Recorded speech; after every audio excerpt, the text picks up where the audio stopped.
Hi, so the UK government has been defeated in the Commons yet again in a vote. A very close vote. There were only a few votes either way on it. But what was the issue? The issue was about no deal Brexit. The vote was to curb the government's ability to spend money on no deal preparations without specific approval from Parliament. So what this means now is that the government can spend a certain amount of money for no deal preparations, which it's already started to do, of course. But what it means is if they want to spend above that amount, they have to come back to Parliament and say, well, look, we need this much money and we're going to spend it on this. Can you give us your, go ahead, please? And then Parliament would have to do that.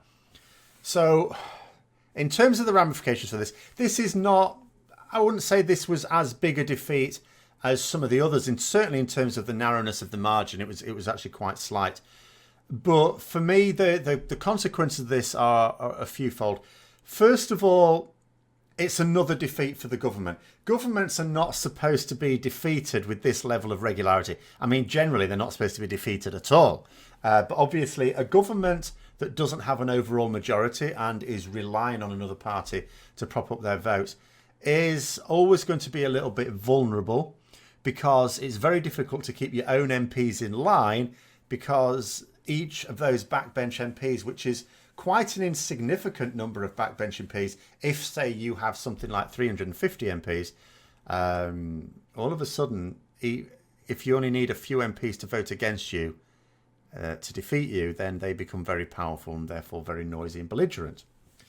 So what's happened here is, but the other thing is, what it means now is the government, it's almost embarrassing. They now have to keep going back to Parliament to ask for money to deal with certain things. And what it means is it's not just like the embarrassment of having to do that, because, Parliament controls these things anyway.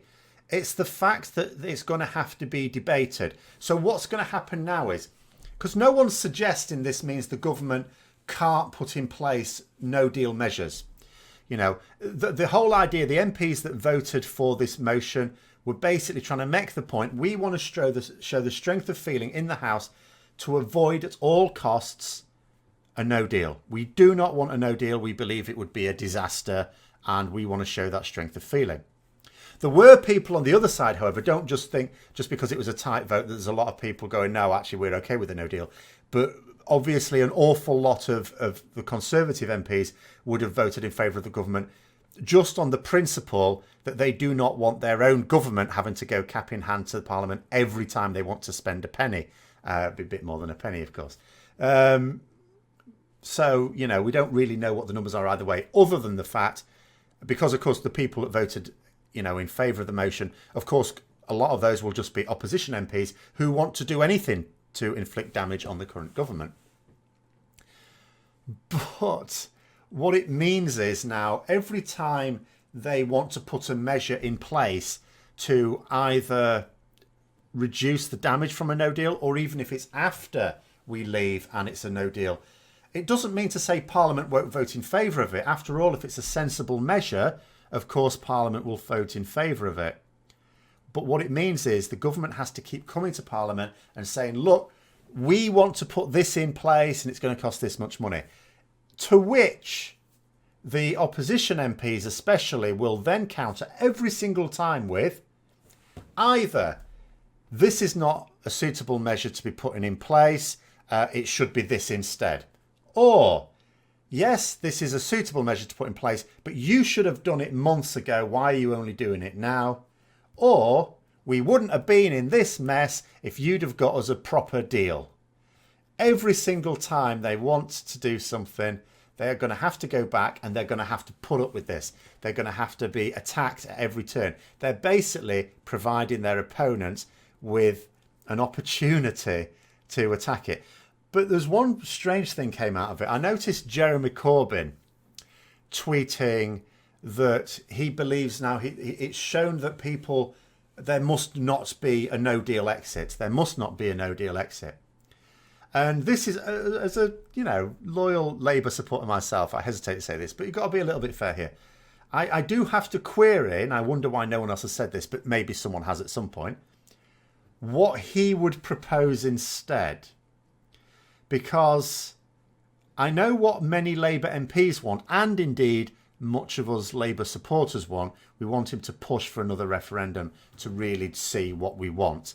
And not just another leave or stay, but in the event of leave, you know, Theresa May's deal, staying completely in the single market and customs union, which is probably something the EU, well, I'm sure would be something the EU would agree to.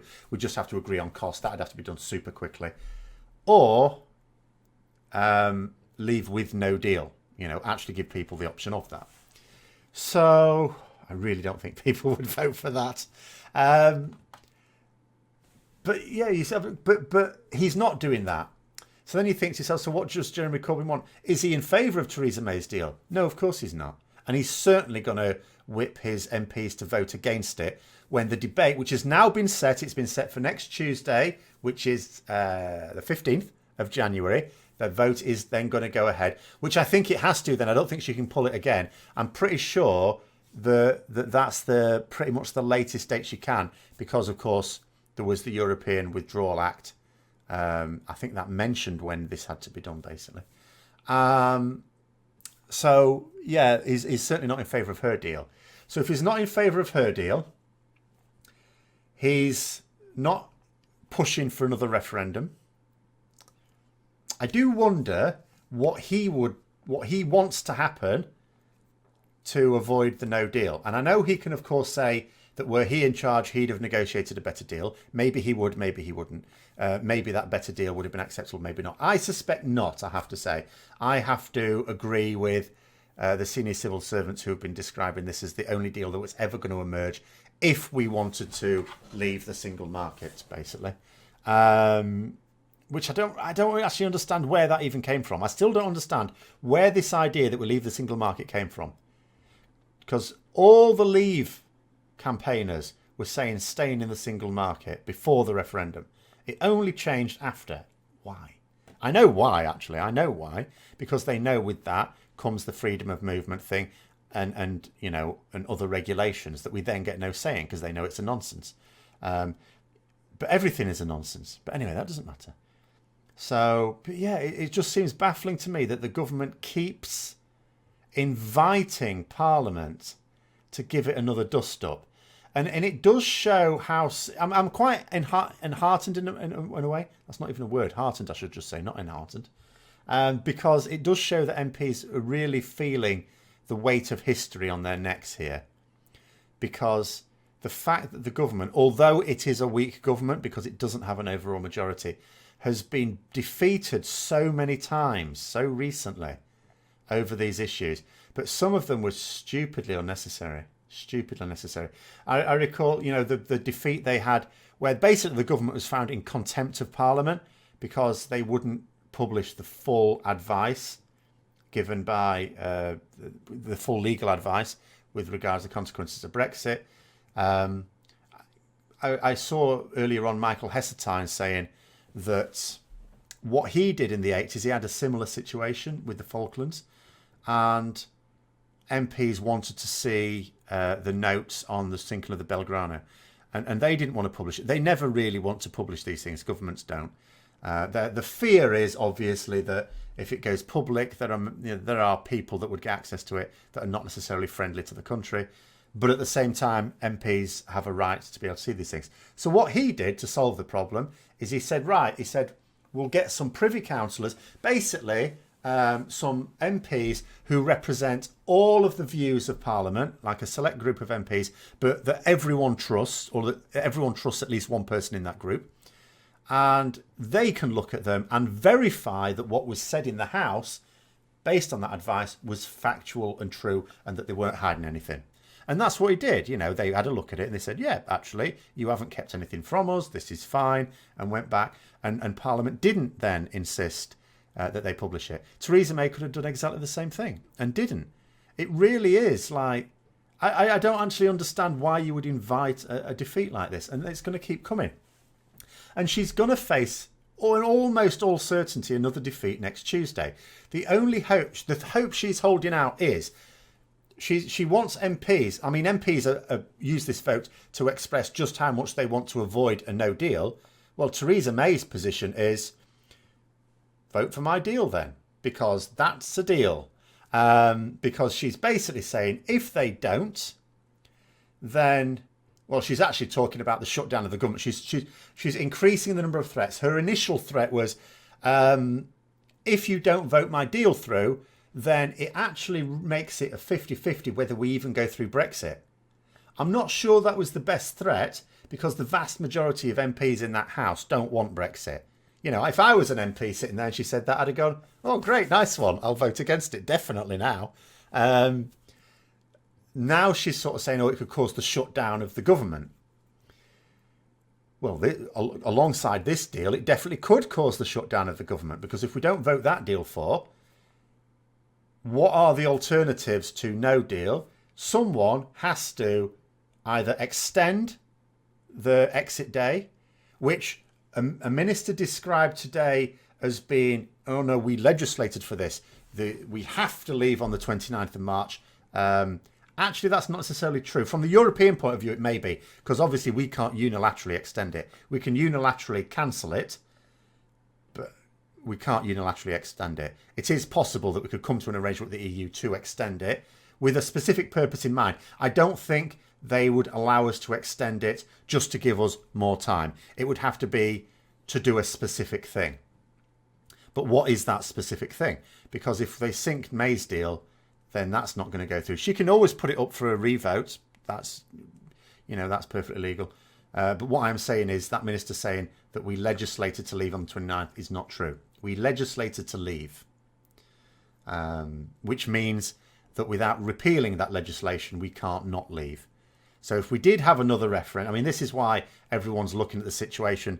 And I know a lot of people are getting het up about, particularly the people who still want to leave, about another referendum. I don't see now the referendum being a goer if that date remains fixed as the 29th of March, because first of all, Parliament has to agree on it. A lot of people have to change their minds and be in favour of it, not least of which is Jeremy Corbyn and Theresa May. Secondly, the referendum has to, you know, be rolled out and has to take part. You have to get the results in. Then you have, let's say, because it could still be a leave. Yeah, it could. And but let's say it will remain. You then have to repeal this act. And all before the 29th of March? Don't see it. So, I mean, I see us... Theresa May's bargaining chip is she has the power, basically, to force us to accept either her deal or a no deal. She has the power to do that. The only person in Parliament that can possibly, and even then it's only potentially, stop that is Jeremy Corbyn, and he's not doing.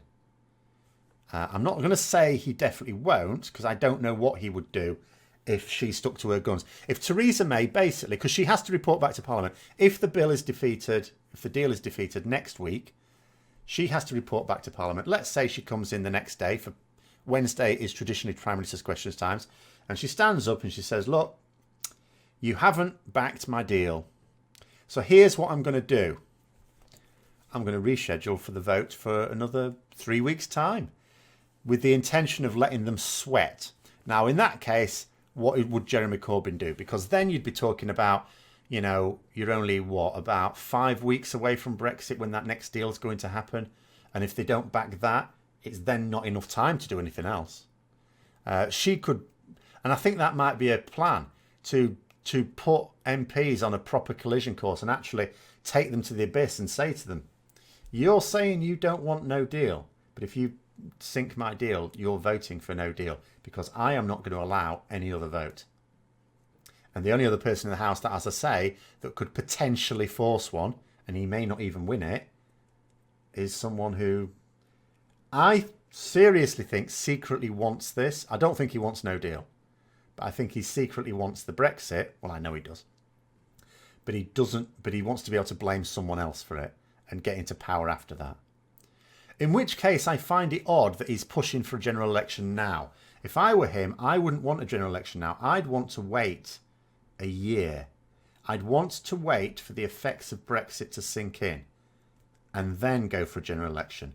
not only would that maximise the chance of winning, it would also maximise the chance of a good win, getting a proper majority. Something we haven't really had since, dare I say it, the days of Tony Blair. Because although the previous government had a majority, it was not a strong one.